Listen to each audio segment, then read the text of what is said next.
Assalamualaikum warahmatullahi wabarakatuh. Teman-teman semua, alhamdulillah kita masih diberikan kesehatan, kewarasan.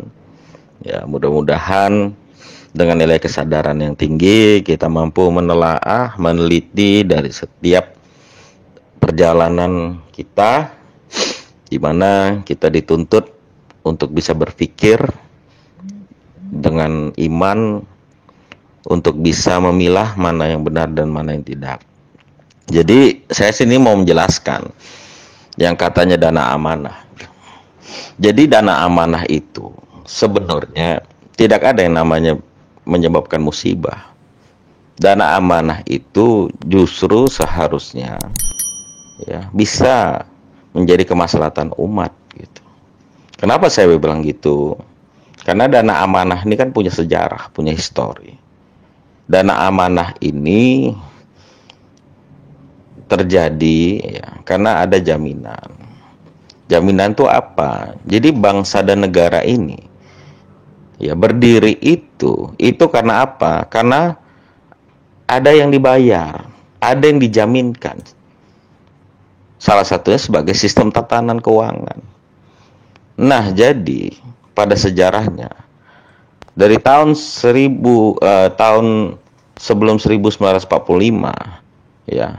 di mana pada saat itu berembuklah 128 kerajaan yang ada, menunjuklah kepada Kasunanan Surakarta yaitu Pakubuwono X sebagai sentral. Nah, harta-harta yang ada, peninggalan-peninggalan yang ada berupa guci, lukisan, emas dan segala macam yang ada itu dijadikan penjamin. Ada patung emas dan segala macam. Nah, jaminan-jaminan ini lalu diuruslah gitu oleh siapa gitu. Oleh Mr. Soekarno. Jadi sandi itu ada gitu. Ada Mr. Soekarno, ada Bung Karno, ada Pak Soekarno. Itu semua memiliki arti. Jadi saya katakan Mr. Soekarno.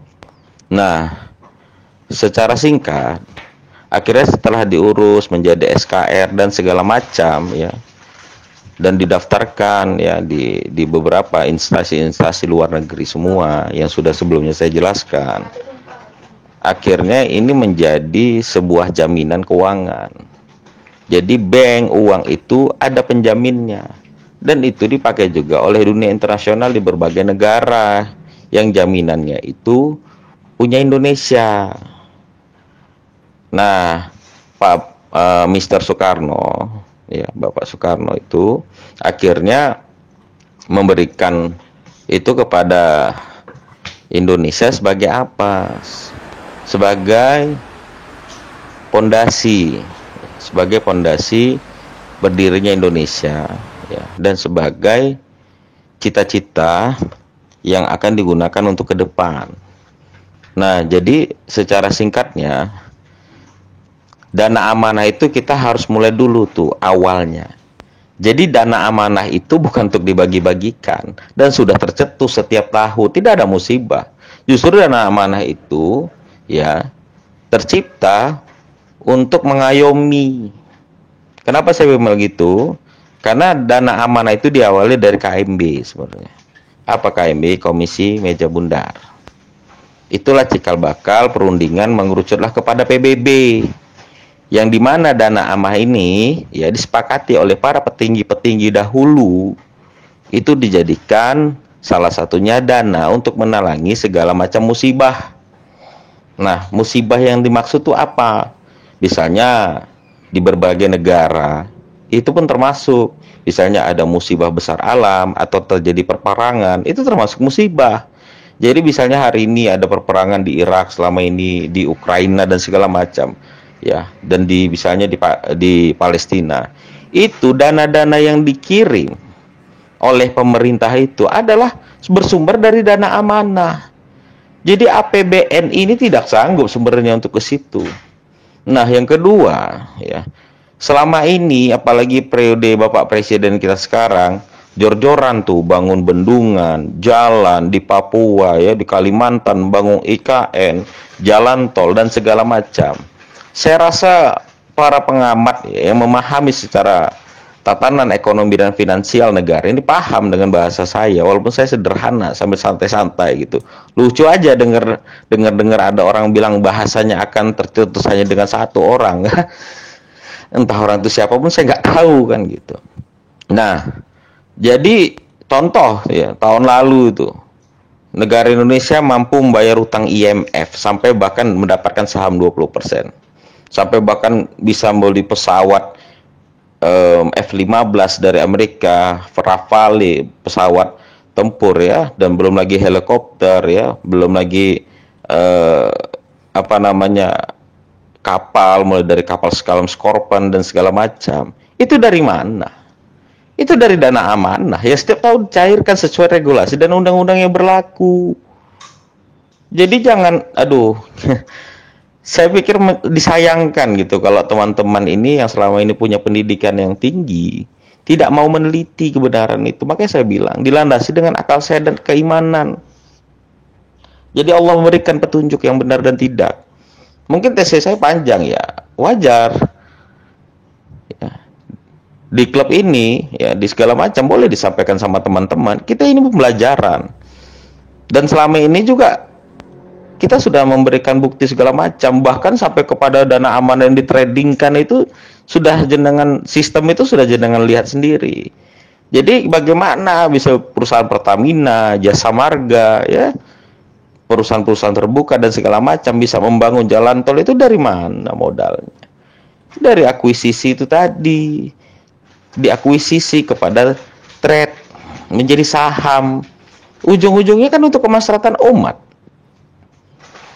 Orang bilang jalan tol mahal, tapi banyak yang pakai kok, karena kebutuhan waktu itu adalah emas, banyak menyerap tenaga kerja dan segala macam ya. Jadi gimana saya bilang ya, dan juga berbagai perusahaan-perusahaan lain juga ada gitu loh. Itu sebagian dari kemaslahatan umat yang jenengan tidak tahu. Belum lagi perusahaan-perusahaan swasta. Kenapa ditanamkan saham ke situ sesuai dengan regulasi di 2016? Untuk apa? Untuk menciptakan lapangan kerja yang untuk kesejahteraan, kemaslahatan umat. Kan begitu. Dibangun jalan tol. Alhamdulillah. Banyak sekali gitu masyarakat yang bisa akhirnya bekerja gitu loh, menjadi operator dan segala macam. Nah, saya itu jadi begini, kalau ada bahasa yang mengatakan mau ribuan bukti berkas dan segala macam, nah itu persyaratan mutlak loh. Perjanjian, SKR, obligasi dan segala macam itu persyaratan mutlak. Jadi kalau seseorang tidak bisa, ya mungkin teman-teman udah pernah lihat ya, berbox-box dokumen yang sudah divalidasi, yang sudah ditandatangani dan segala macam, ya sudah ditradingkan bahkan, dan sebagian lagi masih berjalan. Nah itu udah nyata gitu. Ngurusnya itu nggak pernah namanya pakai uang masyarakat. Secara apa, kalaupun ada masyarakat itu poinnya jelas gitu. Poinnya jelas gitu. Apa nih, ada harus sama-sama diberikan sebuah kebaikan gitu atau keuntungan gitu, dan itu nggak bisa besar-besar. Karena amanat, dana amanah itu bukan begitu. Jadi selama ini pemerintah itu misalnya Palestina tuh, oke, masyarakat banyak menyumbang, tapi sebagian itu juga dari dana amanah. Jadi jangan dibolak-balik gitu loh. Dana amanah itu sesungguhnya untuk menyelamatkan para umat manusia itu kemana? Dari musibah itu kita tanggulangi, karena musibah itu sudah qadarullah. Jadi kalau antum semua ya mau merubah sebuah takdir tuh bisa, silakan. Tapi kita harus berpikir kaumnya sendiri itu dengan akal sehat, hati nurani. Jangan dengan kedunguan, ketololan. Itu salah. Ya. Masa antum ini sekolah tinggi-tinggi bisa kalah gitu loh dengan orang yang ngomong nggak berdasar. Saya sudah tunjuk bukti kok. Ada orang kontri sama sampai puluhan juta. Enggak. Kita di sini klub. Makanya saya buat Smart Collateral Indonesian Club. Kalau memang kontri itu sebatas apa? Uang daftaran 100.000. Jenengan mau masuk klub motor bayar nggak? Jenengan hobi masak mau klub kelas koki gitu ya, klub koki bayar nggak? Semua bayar kok administrasi. Nah, kalaupun ada proyek-proyek itu sifatnya sukarela sebagai investment. Dipaksa enggak. Mau 200.000 ya kalau berhasil alhamdulillah. Ada nggak saya di sini kita dipisah-pisahkan? Enggak kan? Selama ini kita mau 100.000, bahkan ada yang nyicil 50.000 untuk pendaftaran, kita buka kok. Yang penting niat belajar. Saya tunjukkan kok bukti-buktinya. Jadi gimana ya? Ini ya gimana ya? Semua itu bersyariat loh.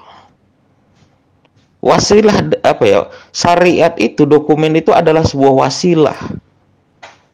Sebuah wasilah dari pencapaian untuk mencetus, atau dibilang cair, pasti besok enggak juga. Jenengan tuh bersyukurlah tinggal di Indonesia. Oke, katanya UMR kita rendah 3-4-5 juta. Orang Indonesia bayar pajak motor aja sampai 5 tahun sampai platnya mati aja masih bisa, nggak ada disanksi penjara segala macam. Antum bayangkan kalau antum ini semua, ente ini semua tinggal di Singapura deh. Hah? Lupa deh, ya. Untuk bayar plat mobil yang 5 tahun, lupa deh lebih bagus beli mobil baru. Karena pajaknya mahal. Terus yang alih-alih isap nih, yang merokok nih. Lu ke Denmark sana. Gua ada tuh kawan gua di Denmark. Hah? Dia kaget waktu kita di Bali. Kenapa?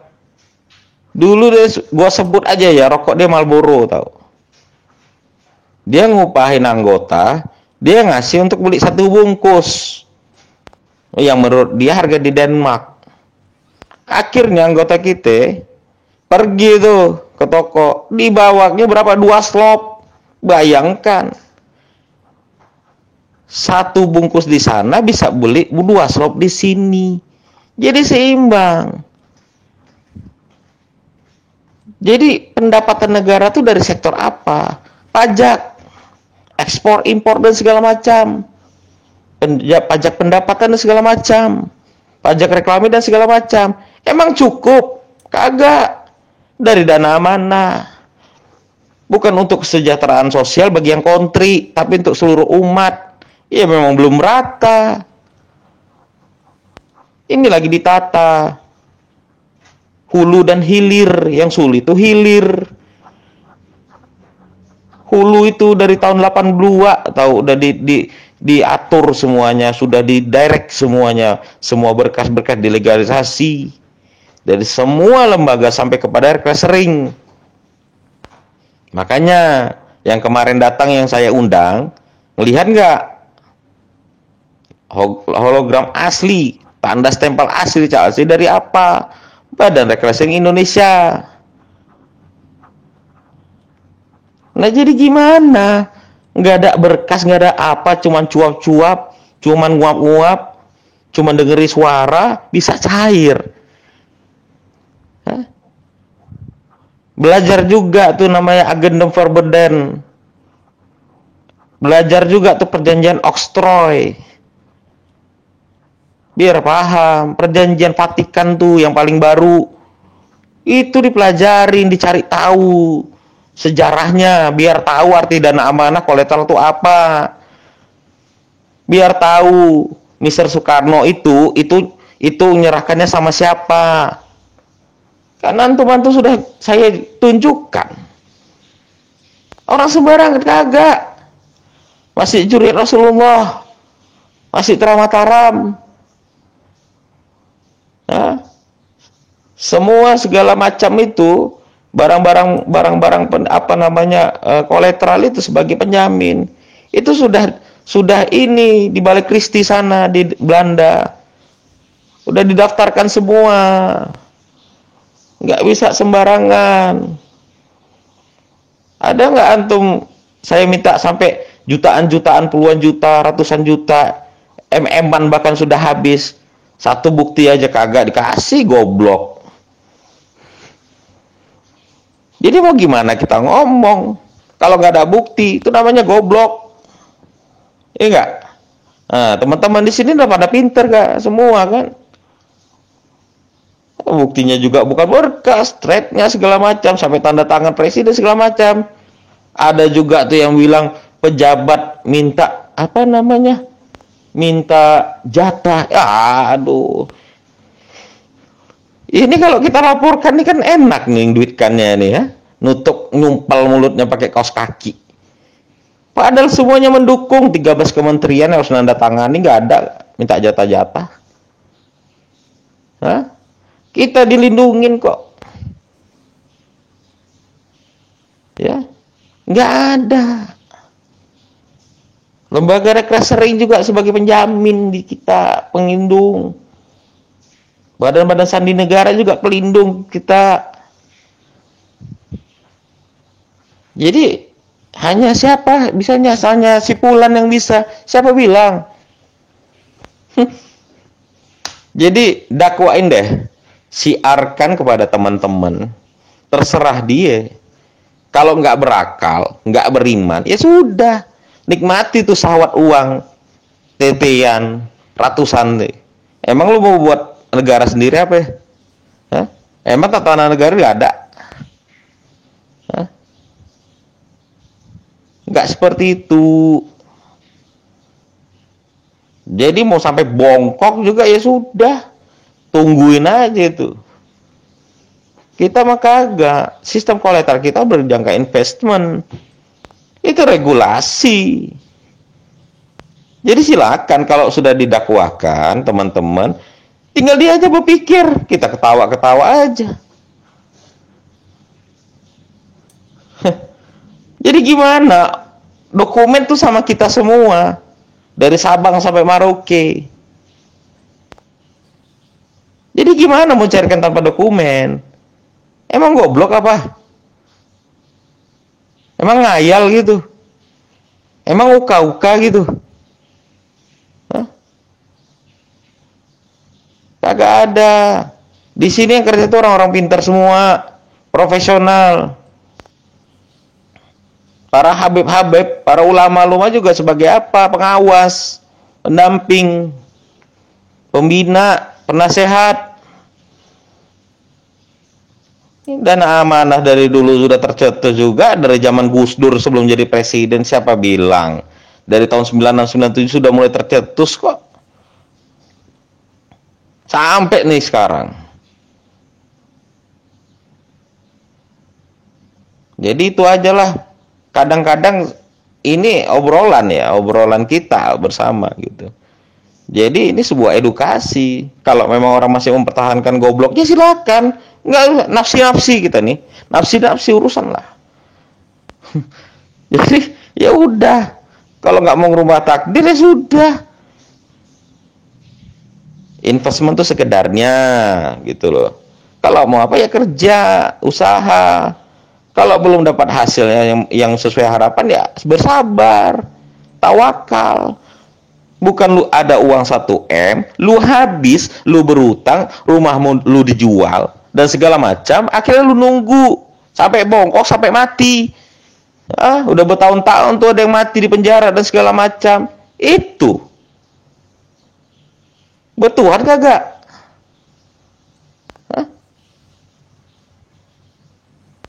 Dibohongi ribuan kali lu juga tetap percaya kan goblok. Nah, jadi saya harap teman-teman di sini nggak ada yang kayak gitu. Saya yakin teman-teman ini dapat hidayah semua. Akhirnya Allah tunjukkan kan. Sistem loh, trading loh. Ada beberapa orang yang sudah megang kan. Sudah lihat aplikasinya langsung kan.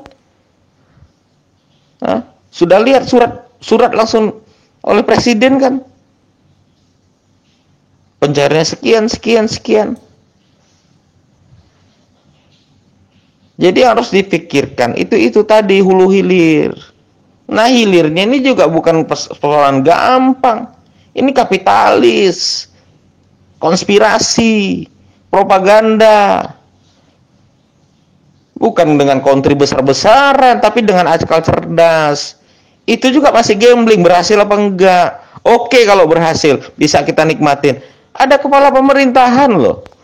Kalau dia minta untuk bayar hutang segala macam, kalau dia minta untuk kemaslahatan umat, APBN APBD sudah nggak mampu di Papua no sono tuh. Masih jalan-jalan tuh banyaknya hutan segala macam. Orang harus naik helikopter. Kalau kita nggak kasihan apa sama orang Papua? Saudara kita loh senusantara. Makanya dibangun tutup Papua. Dari mana kolateral? IKN itu dibangun dari apa? Bendungan di Jawa Barat segala macam dipakai dari mana? Sumatera Utara tuh dibangun jor-jor itu dari mana?